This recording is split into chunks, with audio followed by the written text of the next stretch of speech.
देखील इच्छुक आहात, म्हणजे तुमचा पक्ष इच्छुक आहे, शिवसेना इच्छुक आहे, काँग्रेस इच्छुक आहे. जर एकीकडे पाहायला गेलं तर तुम्ही विलिनीकरणाच्या चर्चा मागच्या महिन्याभरापासून सुरू झाल्या होत्या. जर विलिनीकरण झालं तर तुम्ही दादांचं नेतृत्व स्वीकारणार होता. असं जर झालं आणि ही जागा तुमच्याकडे गेली, ती जागा एनडीएकडे जाईल असं देखील आता काही समज काँग्रेसचे नेते आणि चाकरमानी सेनेमध्ये झाला असल्यामुळे विरोध हा अविश्वास अविश्वास दाखवतो. नाही, आता जर तरच्या गोष्टीवर आता हा पडदा पडलेला आहे. त्यावेळेला दादा काय करणार होते, काय नाही करणार होते, याच्या गोष्टीवर आम्ही आता खुलासा करणं योग्य नाही.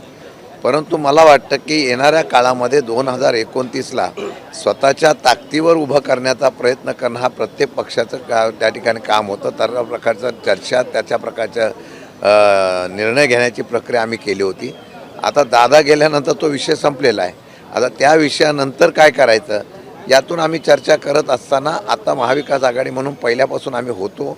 निवडणुकासुद्धा आम्ही एकत्र लढवलेल्या आहेत आणि तशा काही ठिकाणी जर बघितलं असेल नगरपालिका महानगरपालिकेमध्ये अजितदादा गट आणि आम्ही सगळे विकास आघाडीतले काही लोक आम्ही एकत्र येऊन निवडणूक केलेली आहे. रोहित पवार आज